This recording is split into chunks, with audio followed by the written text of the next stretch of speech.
the Sustainability Management Master's Program, you are answering one simple question. Do you care about your future generation? If you care about your kids, their grandkids, then you care about sustainability. And a sustainability manager is someone who has the tools to make people understand how they can contribute towards developing a sustainable world. We have both part-time and full-time students. Our curriculum is 30 hours. Instead of thesis, we have a research project course and a seminar course which provides them with the kind of research background they will need to be successful in their job. But at the same time, sustainability is not always everything about environment. It also relates to the business. They will take a sustainable business strategies course. They will take a project management course. Most of these courses are going to be taught by industry people, the people who are doing sustainability on a daily basis as a part of their job. Any organization that has a large number of employees and has a physical infrastructure, they will have to have a sustainability office. If you have the passion to develop and maintain a sustainable world, come to us and we will help you shape your passion into a career which will create an impact.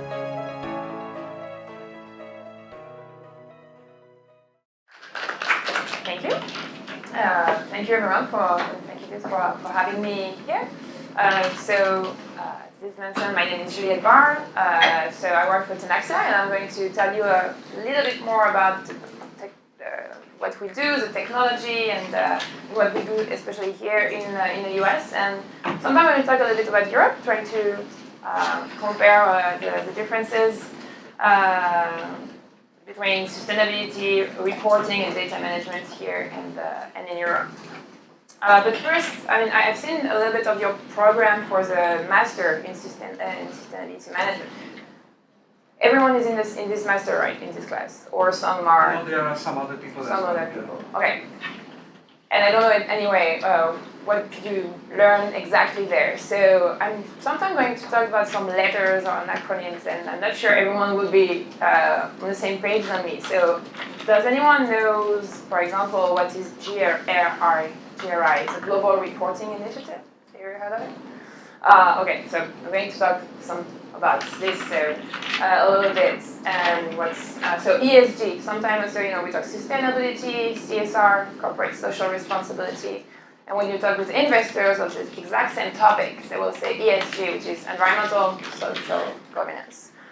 Just want to be it's really basics, but just don't want anyone to be lost if I mention those things. Just putting a timer, so I'm sure I will be on time. Maybe before starting, a little bit about my background. As is mentioned, I have 2 masters. I'm from France, you can hear that. And I studied in different countries in Europe, Sweden, Luxembourg, Denmark, and also I went to Malawi and did a project there with waste management and recycling. So all of this, I was very interested, but I wanted to work with corporations at first. And my first job was to work for a big oil and gas engineering company in sustainability, which is for some people quite a little bit ironic. But it was very interesting to see I was at the headquarters, what sustainability means for those kind of company, because we only see about, and hear about the bad things like oil and gas and the impact of regarding GHG emission and climate change, but also the project themselves, the impact on the environment and local communities. So it was very interesting to see what those corporations are doing. And for them, I was working on projects and on the reporting and data management that is the topic for today's. And they are very, interestingly enough, disconnected on what they report and what they have to report and what they're actually doing with their clients and with themselves on the ground. So that's also something I might mention a little bit after that. And in 2015, at the beginning of 2015, I got approached by Tenaxia and got hired to start their office in the US. Tenaxia is a 16 years old company. They started doing SAP Software management, so very operational, helping sites, companies that have a huge impact on the environment, tracking their waste, tracking also the incidents, and also, like in the US, in France, we have a lot of regulation regarding sites, about contamination, remediation, pollution, and things like that. So they have software that helps you track that your site is always compliant, and if it's not, how you can implement action plans and things like that. And in 2007, they started to realize that people wanted to report, or people had to report, more exactly, at least in Europe. And so they started to build a software on data management, how to collect data, to help companies collect data, analyze them, and use them if they want to, and also communicate about it. And since then, the software has evolved quite a bit, and I have some screenshots, and if you're interested, I have my PC, and we can show you what the software looks like at the end if you're interested. Why did they start in 2007 with this? Is because at the time in France we were talking about regulation, and that's one of the big difference between Europe and here. People started doing sustainability reporting mostly in Europe because governments wanted companies to, especially publicly traded companies, to publish indicators on sustainability. At the beginning it was very broad, and then sometimes some countries ask for specific indicators, and now it's evolving. But basically, to give you a outline of what's happening now in Europe, at least in the EU countries, since this year, the EU directive that is implemented in every EU countries, that publicly traded companies, or most of the publicly traded companies and some others, have to report on sustainability and on what is material to them, meaning what matters to the company, and also what matters, depending on the impact of the company, might have on the society or on the environment. And most of those data have to be audited. And this is big, because that's one thing to publish and talk about data. It's another thing when someone is coming to your door, to your house, and say, okay, how do you know that's the right data? And how did you validate it? And how did you verify it's the right one? And who say that it's the right one? How can you prove it? And this is a huge challenge that people have. So that's been what's happening in Europe. If we go to the US now, some companies have been doing reporting and communicating about their performance, their stories for a long time. Now we see it getting bigger and bigger, and the push here that we notice at Tenaxia is coming from investors for some companies, and from clients and customers. So people for B2C companies, it's clients, it's customers that are going to the shop and voting with their wallet. And for B2B companies, it's the B2C companies pushing their suppliers to do something about it. So we see that more. This is more the push. It's also true in Europe, but the initial push came more from the regulation in Europe. And but all of this about data, and when you're a company with, 10, 20, 50, 100,000 employees with sites all over the world, not only in the US, or even just in the US, but in every state, with facilities like factories, but warehouse, offices that you own, offices that you lease. How do you collect the data that matters to you, whether it's energy or linked to environments, or social, linked to how many people work for you, how many are women, how many, what are they paid, what's the difference? The pay gap is a big topic here, and everywhere. But also about training, maybe. Now we have, one of our clients is big on analyzing data on, actually, is there a link between the training and the number of incidents, or the performance, or the turnover in my company? And those are also linked to sustainability. So it's a lot of data when you're a big company. And you can do it on Excel. Really, it works. Terribly, but it works. And bigger the company is, and bigger the number of data you want, bigger it's getting more and more complicated to handle it on Excel. So that's why we come up with software and solutions. And we're not the only one in the market. I think we did a benchmark study for 3 years ago. So 3 years ago, so I'm pretty sure it's changed. But we had, just in the US, 50 competitors for a market that is not that big, because Excel is for free, or kind of for free. So It's getting there because people start to struggle with Excel. But it's a lot of people, new people, old people buying new software and things like that. So that's a big picture. But what I wanted maybe to give you some, is this one? Yeah. Just some stats on, we did a lot of studies and readings, and to give you some things, some idea of the state of data management and sustainability right now. Around 92% of the world's largest companies publish some sort of sustainability reports. It's not necessarily following a standard, but they're communicating about it with their stakeholders. And this risk score, it's a research group that I'm leading, and so we did a couple of surveys in the US and also globally, and this is what we learned. It's like 60% of the companies that publicly communicate sustainability data are replying to corporate sustainability assessments, CSA, another acronym. So I will show you a couple of logos. Have you heard of CDP, the Carbon Disclosure Project? You have also Robeco-Sam that worked with the DGSI. You had EcoVadis that's focused on the supply chain.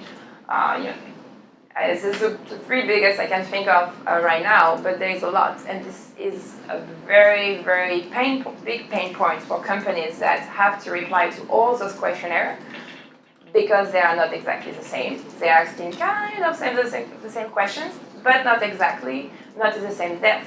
Carbon Disclosure Project is a lot on GHG emissions. Robeco-Sam is very, very broad. It will also ask question about taxes, big topic right now. Human rights, your policy, your GHG emission, any change. And I just had an interview with them and publishing an article. They try to change their questionnaire by 10% every year because they want to push companies to disclose even more. And this is a big one. There's a lot of also clients asking their supplier their own questionnaire. So there's a huge survey fatigue for corporations that have to reply to those questionnaire, CSA. And it's also where you need the data and where you get them and how to communicate and choose also to who you want to answer. Do you prefer to have a bad grade and reply and have a bad grade, or not reply and be name and shame by the company because you didn't reply? You know, that's some things that you have to think about it when you're working at the corporate and decide to reply or not to the CSA. And 36% of the US companies are using Excel only as a solution to collect sustainability data. And if I remember correctly, 49% use a mix of solutions, including Excel. As I mentioned, Excel works. Excel works. You know, I often compare Excel, like when you go to the library, or where people used to go to the library and they wanted a book, you know, they had those small cards with all those drawers. You see what I mean? Yeah. That's exactly what this Excel is. It works. It works. But when you have thousands of books, you prefer to have your software and just put the name of the book or the name of the writer or anything and exactly know where it is. That's pretty much how you compare Excel to any kind of software you can have to handle data. And from what we found, so GRI is the most used standard for sustainability reporting. We do business in Europe, here, a little bit in South America and in Asia, and they all know GRI, and they all use it as a reference. There's lots of people trying to challenge it or being complementary to this, including SASB, the Sustainability Accounting Board. There is an S, I don't know what about, but which is really pushed by investors, and it's just a set of indicators per sector. So it's much more finance-oriented kind of reporting, just a set of indicators you need to know per sector, while GRI will push you to be more content, more storytelling, and as well as data.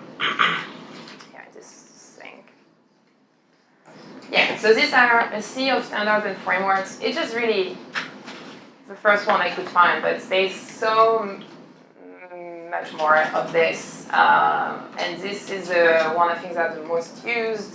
So GRI is a standard. I didn't even put SASB in it, but CDP, EcoVadis, RobecoSAM, the United Nations goals, because the Global Compact also asks you if you want to be I think it's a member or a signatory to report something. You can be also, and those are more rating agencies, like CDP is giving you a grade, FTSE for Good, Vigeo Eiris, it's French and UK, Corporate Knight, I think it's American. Sustainalytics provides you also rate what you're disclosing. Bloomberg has a full product. Bloomberg is providing data on companies to investors. Now they also, mostly financial information. Now Bloomberg also provides grades and information on your ESG performance, only on what is publicly publicly disclosed. So even if you're super good and you have great data, if you don't disclose it right now, you could be hurt because all of those, maybe not Sustainalytics, are based on publicly available data. And just for the record, for those maybe looking for internship or work, Sustainalytics and EcoVadis in the US are hiring interns pretty often. And outside the US, so they also work outside of the US. I don't know much about the others, but I work with those folks and I know they hire interns and entry-level people. And also, feel free to interrupt at any time.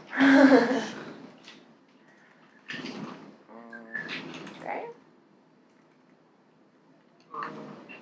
I'm in the right spot.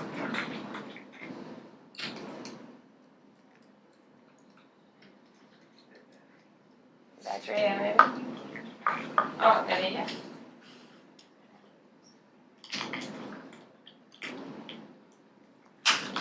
So it's for conversion. Now I have a couple, just a slide to why, when I'm in a meeting with clients, so when we sell software and services to help them handle their data, sustainability data, why actually are the most common reason why they want to talk about it and why they need a tool to help them. And it depends. Sometimes you have their customers, their clients saying, hey, we need this information because we want to have sustainable procurement. And this is a big push in the US. On the operational side, it depends if they have a very strong leader in this. They could save costs, especially on the energy side, and risk reduction. We're talking about training. It's crazy the correlation between training and reducing incidents and turnover. So you keep your people in your company. C-suite, if you have a very strong leaders that believe that it's good for business and also the right thing to do, they want to also build a strategy and then the way they do business with it, and they need your data. They need to know the state of what they're doing right now and how performant they are and how maybe switching those data, pushing on some special button will help them. Could be also, one way our client is a consumer goods.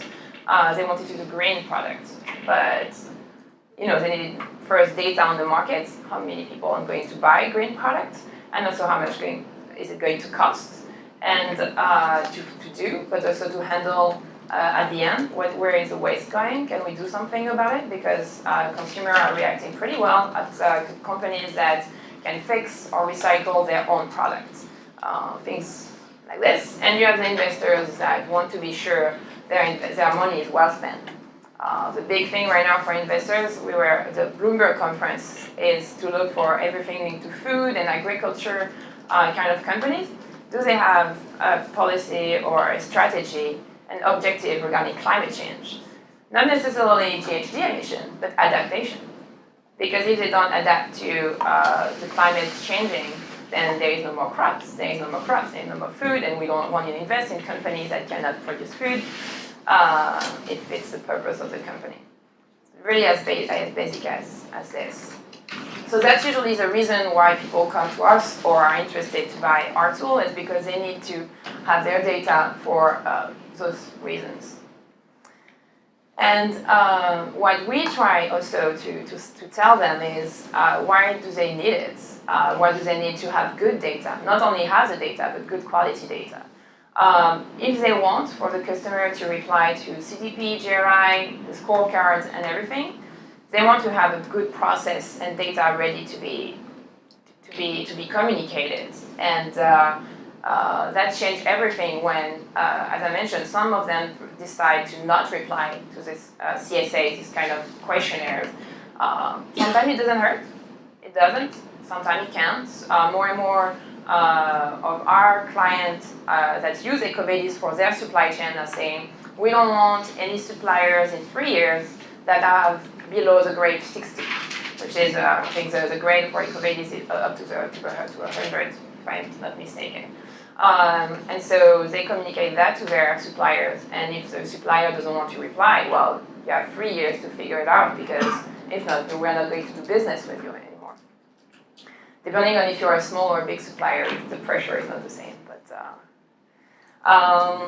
operations, okay, they have objectives, that's great.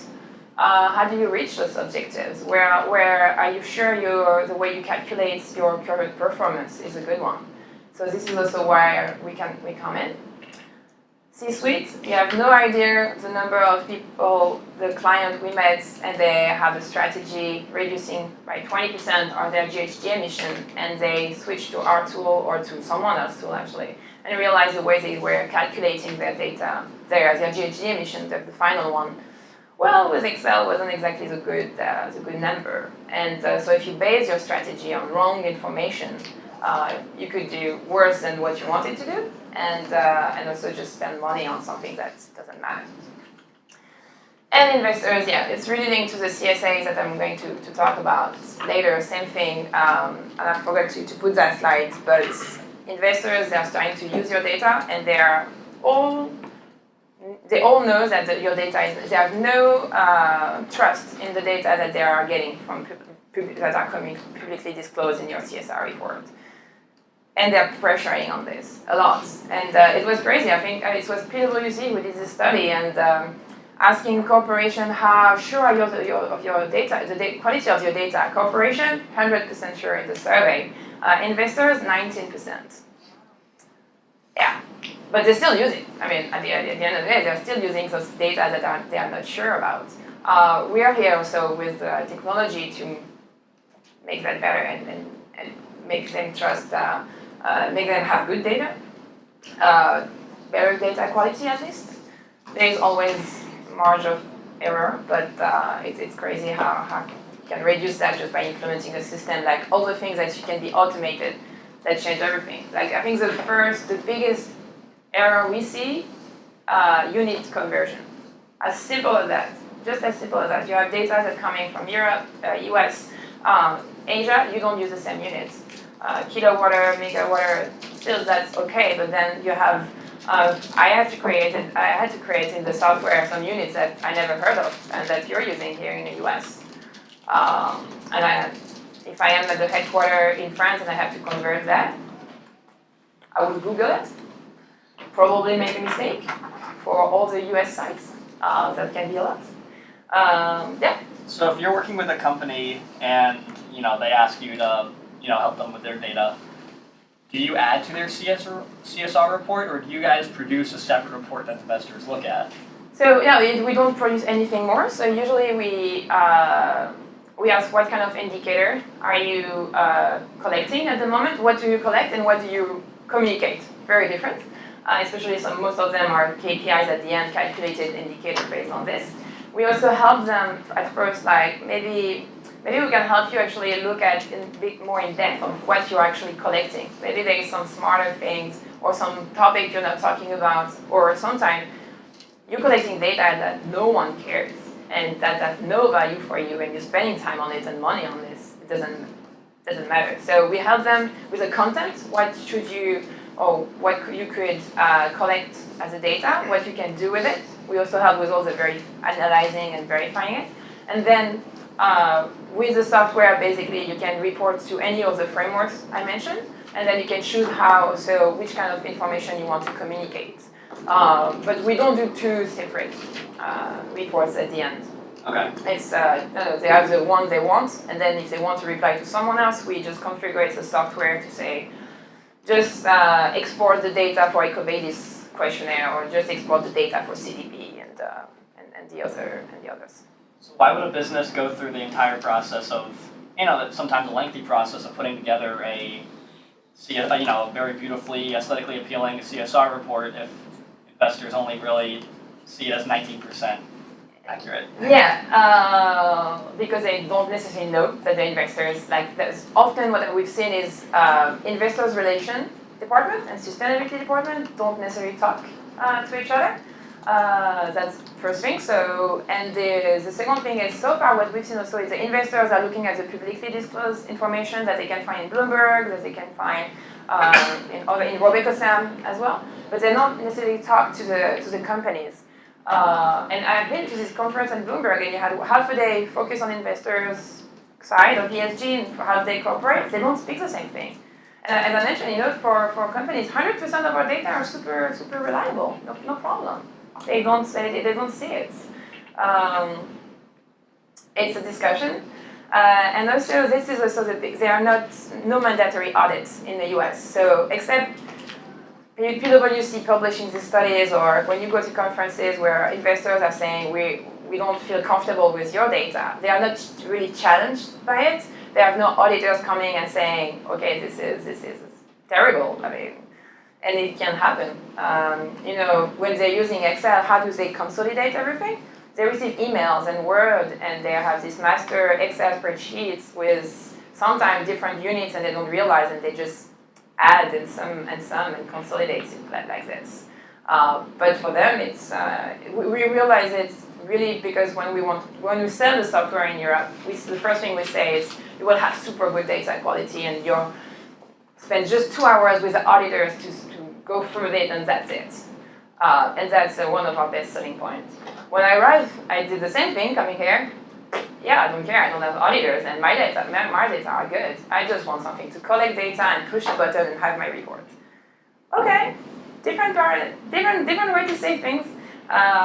It's becoming a subject, but that's not such a big subject right now for sustainability. Offices or for companies, the data. The big problem at the moment in the US for what we've seen with the client is collecting the data and the right data. And just that is the first steps, and then having a nice report. Or analyzing the data. But the data reliability, and maybe it's because we are so that's quite new topic here, and because we're so used, everything is connected, and you always trust what you see with your phone. It gives you the temperature, everything is like this. You never question the data necessarily, or the quality of the data. And I know even in finance, it's always data quality is an issue. And they've been doing financial reporting for I don't know how many years, but that's super old. So it's not yet a big subject. It's there, it's on the table, but it's not on the priority of the pain points for the companies. So, and as long as you don't challenge them on it, like we know, but first we want to be able to reply to the CDP and the RobocoSAM. That's the first step, and then we will care about the quality of what we publish. A bit caricatural, but not that far. So just going back to what we do and what we provide. So founded in 2001, SaaS, software as a service, services. So basically it means that you don't have to download the software, you just need a login, passwords, and you get in the software. We use in 10,000 client facilities in 70 countries. You can have in every languages. It's in Mandarin, in Russian. We have a handle of the alphabet, because also one thing when you're in Excel and you send your site to collect the data, the Excel spreadsheets. If you send it in English to someone in China that doesn't speak English, or someone in in Argentina or in Peru, and if they don't speak English, they're not going to be able to provide the right information. That's the second big struggle they have. So being able to have something that means the same thing, and in different languages that the software can do. And we are very happy because the way we do the software is able to be compatible with all the frameworks and questionnaire I mentioned. So you could just export the data, you enter the data once, and it's consolidated in the software. And then if you want to reply to GRI, CDP, Rebecca Sam, whoever is asking you a question, you just have to set up the questionnaire in the software and it gives you the report just prepared the way you want it. And we have some 100% client retention rates because we work with a license. So it's an annual license. Every year we ask our client, did you like it? What did you like? What you didn't like? Can we improve the configuration? And do you want to work with us? And so far they want. So I mentioned the studies we did. I just wanted to share some of those insights with you. What are the 5 most important reasons why they want to disclose data? This is a global study, but I think 60% of the sample was US-based. And communication with stakeholders. That's a big push. That's people are asking for it now. It's not, if you look at Uber, even if there is many reasons for why, but Uber in London lost, I don't know if they get it back, but their license to operate because they didn't communicate enough or what they were doing on some sustainability things. Not only, but that was part of at least the official reason.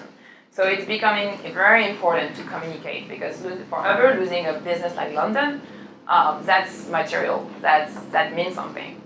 The second reason, and it's to respond to rating agencies. Because as I mentioned, rating agencies, you don't respond to them when they go to you. You get name and shame. You put on their website, they have a big page where all the companies they reached out to that didn't want to reply. So could mean also something like, they have something to hide if they don't want to disclose information. Why do they want also to disclose data that actually can be used for the CSR strategies? That seems pretty obvious, but that's not the main reason. Some core component of the corporate identity, employee engagement. We just got a client, huge service consulting companies, private, they don't have to, so no pressure from the investor side. B2B consulting companies, so sustainability could be a big topic, but not necessarily. They want to do a report and do data management for sustainability just because they have a group of employees that actually pressuring them to do it, like very activist employee. And it's a company with 83,000 people in it, global. And they have a group, mainly in the US, but not only, pressuring them, we want you to have a CSR policy. And that's why they're doing it. Good for me, it's business. But so it's also, it can really change things. And employee engagement could be also, talk a lot about the millennials. Most of you are in this category. People want to work with companies that have corporate social responsibility policy, and they are engaged whether with local communities, whether regarding environments, depending on the value of everyone. But more and more it becomes a real selling point when you want to hire skilled people. And and then regulation at the end. And the bottom line also, some of them is, well, all our competitors are doing it, so we're going to do it. That's the ones that don't want to spend money. So those that are doing it just because of competition. Do you find it curious that the performance indicator is so far down the list there? Not that much, actually. It should be on top. But this is where you see that the business case, we still have to do the business case internally in companies. One of my struggles for half the prospect I have, the sustainability team, they're on board, they love the software. Yeah, but they have to sell it internally. They have to, as I mentioned, Excel is for free, or they have homemade system. Because lots of the C-suite is not yet aware or don't believe in the full potential of sustainability performance being good for the business, like really good, not just a good thing to have, but something that really drive the performance of the business. So I think it's this. I think it's moving. slowly, but especially with some scandals. I mean, Uber, is a big example, or Volkswagen. Those things kind of are good for a sustainability business. If you include, I mean, it's bigger than sustainability, or it's not only sustainability, but it's moving the thing. The thing with Uber, I mean, it started. I don't remember the first thing, but people. I think it was a sustainability thing at the first. People start digging, then someone talked about harassment, and so people dig in even more and even more. And if you don't disclose anything, or if you don't have anything to back up what you're saying, Uber is a strange company. But it's a very great example when you try to sell sustainability to C-suites, because it's like, oh yeah, losing a license to operate, changing all those things. Volkswagen is the same. Oh yeah, GHG emission and air pollution, that's a big thing. Yeah, talk to Volkswagen about it. They might disagree now. And the funny thing is, some people say they could have predicted that because Volkswagen started about 5 years ago to reduce the amount of information they were officially publishing about GHG emission and air pollution. Could you seen it just by that? I don't think so. But there's a bit of data disclosure in this. But Thank you. no. I don't know what else do we have. Yeah, the big challenges for sustainability people.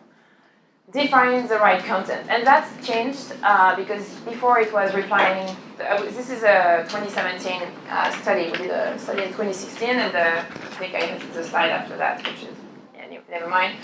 Replying to all the requests was the first pain point, was the biggest challenge, which is disclose to this client, investors, and so on, etc. Now it's really people, so it's where it's maturing. So okay, we have to reply to all that, to all those requests, and we have to communicate. We have the CSR report, we have to have a website, we have to respond to rating agencies, to investors. How do I do that? What do I communicate? What indicator do I collect at the beginning, in my factories, in my warehouse, my data center, and what's the end results, the content. And big talk around materiality analysis. I don't know if you're all aware of what it is, but basically, and depending on where you are, it's not the same definition, but materiality analysis or assessment is basically defining the topics that matter to you, to the company, and where you have an impact. We do provide this kind of services at Tenaxia or with our partners. So it's basically looking through a lot of documents, risk analysis, your CSR report, and corporate business plan, the things you communicate in general, what your competitors are doing, what your clients are looking for, linked to sustainability. You'll have a huge list of topics, around between 30 and 50, let's say. And then you go to, you do a stakeholder mapping. Who are the key stakeholders for you? Your employee, probably, your client, some of your suppliers maybe, NGOs in some, or local communities, depending on where you operate. And you look at internal and external stakeholder. You go to them with this list of topics and you ask them, okay, from 1 to 5, or depending on the methodology, from 1 to 10, or is it very important, not important, and they prioritize. And then basically you have a nice graph, internal impact and internal stakeholder and external stakeholder. This is where it's important. So basically everything on the top right corner is material. So everything that is important to you, to the company and to their external stakeholder. It's a very big caricature of what materiality analysis is, but basically it's that. It's material, and this is what you should focus on. And if your CEO or someone in the company is very strong about some other topics, you can add them. But sustainability matters or topic, this is where you should focus on. It could be 10 topics, 5, depending on what have been decided by the stakeholder. And this is where you should put your efforts in, calculate your KPIs or performance on every topic, and communicate about it. The rest, it's okay, you don't have to. The two big differences, I'm talking about SASB and GRI. This is mostly the GRI definition of materiality analysis. SASB, this was a standard in every sector. It's what matters to the investors for them. That's the differentiation between materiality analysis for SASB and GRI. So what the investors need to know in order to be sure they make the best investment for your sector of activities. Some people say that sometimes it's the same, sometimes it's different. And SASB has a list of indicators per sector saying those are the topic and the indicators that are material to your company. And it's a struggle. If you use SASB, it's easy. You just go to SASB, you look at the indicators, and you look at this. Then you have to talk to your board and say, okay, we have to disclose this kind of information. That can be also another round of negotiation. But once you have the topic, it's already a huge process, talking to your employee, talking about different departments in your company. Not every companies are able to do that, whether they don't have the resources or whether people don't care. Many reasons, and it's challenging. And once you have the topic, which KPIs are you looking at? Which indicator, which primary data do you need to have these KPIs, and is it available? If you ask about, I don't know, even social things like number of permanent contracts versus part-time or things like this. If you do it in the US, yeah, you have one definition. Part-time in France and full-time in France, not the same definition. And I'm pretty sure in India or in Peru, different definition. So how do you consolidate those data? And this is all the question you have to ask yourself at the really beginning when you start your reporting process, because if you ask them later, then yeah, when you consolidate, you have the wrong results. So I think that's why defining the right content. But that's good. That's good news that defining the right content is a problem, because before it was just how do I communicate to all those people without thinking about the content. So I think it's a good news that it's moving up there. Reliability of the data, yay, second. I was very happy when I found that, and I'm pretty sure it's thanks to the European companies in the sample. Okay. Collect data. That's a huge pain point. If it's not available, like reporting, I love it. That's my job. Not the sexiest topic in the world when you're talking to people that are not in sustainability field. How do you convince someone to spend an hour, 2 hours every month or every quarter to provide, to send you energy consumption or of their building with the bill, because you want to have the proof, or training, and first they have to have the time to do it, and usually, with big companies that don't have sustainability people all around the world, it's just the plant manager, the environmental manager in the plants that have to do it, and he has thousands of things to do, which his first priority is that maybe for an EHS manager is that no one is killed or hurt in his plant. That's his first priority.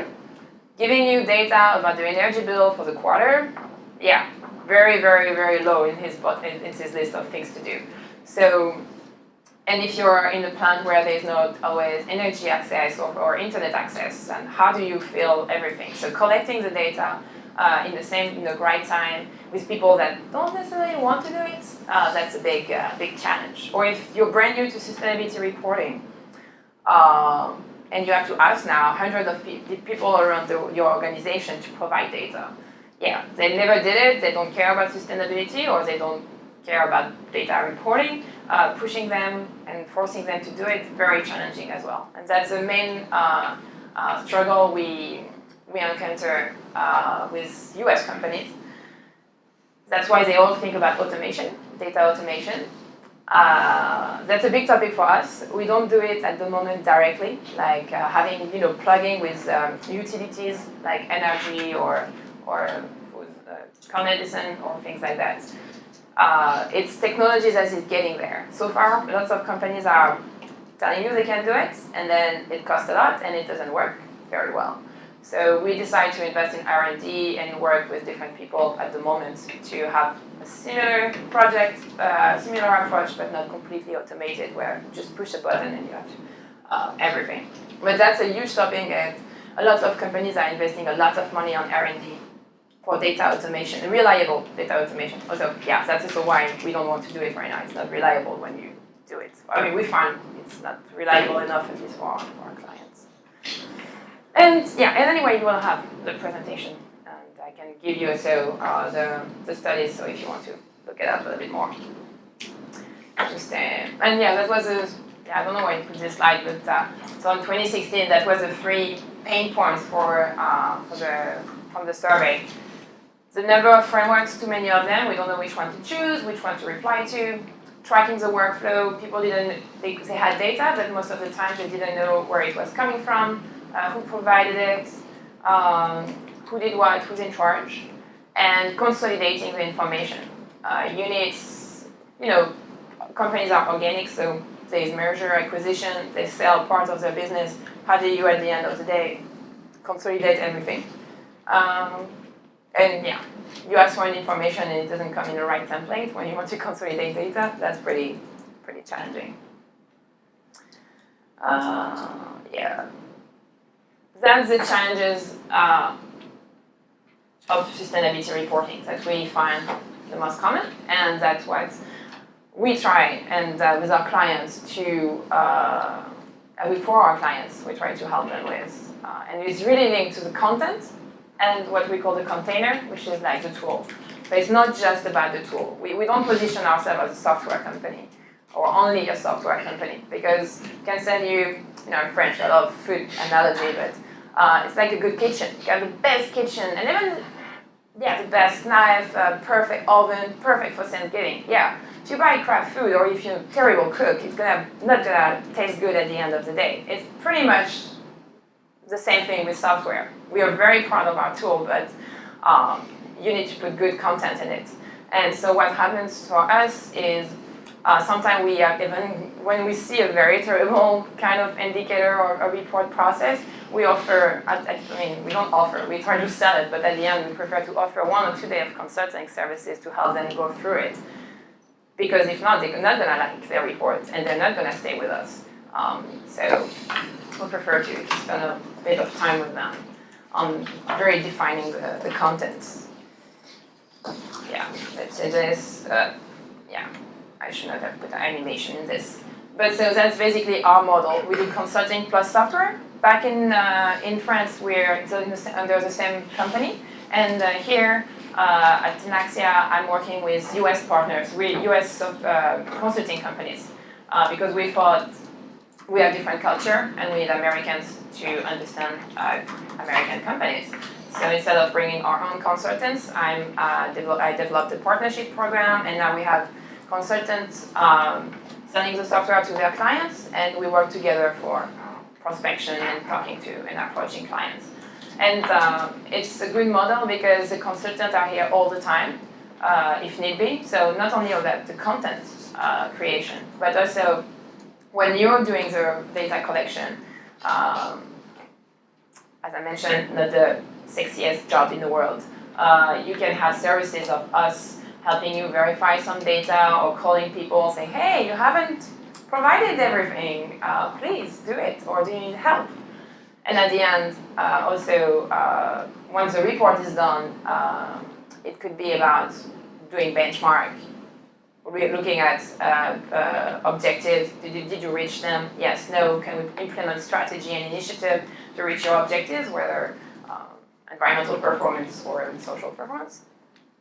And it's on the business point of view, it's pretty efficient because software, as I mentioned earlier, for us it's recurrent business. So every year we sell the software, and it's good for consultants because you have an excuse to go and talk to your clients all the time. So on the business side, for us, it also makes a lot of sense, and it's a very service-oriented solution that so far we found our clients enjoying. So that's more the business side of the data management part.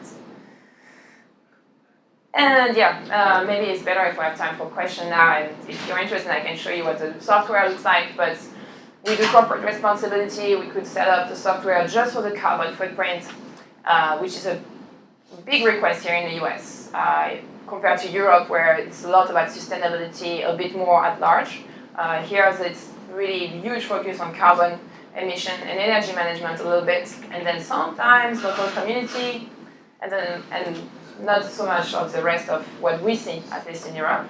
But the big topic coming in the US, especially even more than in Europe, it's supply chain. what are your suppliers are doing? Okay, you're doing good, but what about your suppliers? You know, have you heard about the Rana Plaza? You know, when was it? 5 years ago, a building in Bangladesh collapsed on a factory, I think for textile, and they realized it was, I think, H&M, Zara, and Walmart. Yeah, plenty of them. That was supplier of them, and so you have a responsibility to that area. Do you or do you not have a responsibility? That's one thing, but now customers are asking for it. Where is your food made, and where it's coming from? Is it GMO, non-GMO, organic, not organic? Things like that. And so now more and more backliners are trying to collect data from the supply chain, trying to ensure that they're at least not doing anything bad. Very tricky subject, very interesting one, and it's getting bigger in the US than it is in Europe. Even though we have a new regulation in France that people hate, the companies are very scared of. So basically, it says it's a devoir de vigilance. There is no equivalent, but if a big incident on human rights or environmental matters happen in your supply chain, you didn't do anything to identify and prevent this risk to happen, you could be sued by the people hurt by this incident. That's huge, and it's legal. It's legally bound by a regulation. So I think now it might get a bigger topic in France with this regulation, and something that I know the EU is looking at. But that's it. And the software, what we provide as a service, it's set up, implementation, training, and ongoing support. But that's the basic of software. So nothing. Yeah, that's pretty much it. And you don't see much, but that's a bit of what the software looks like, and different functionalities. I can go through them after, but if you have questions, maybe first. Okay. Thank you.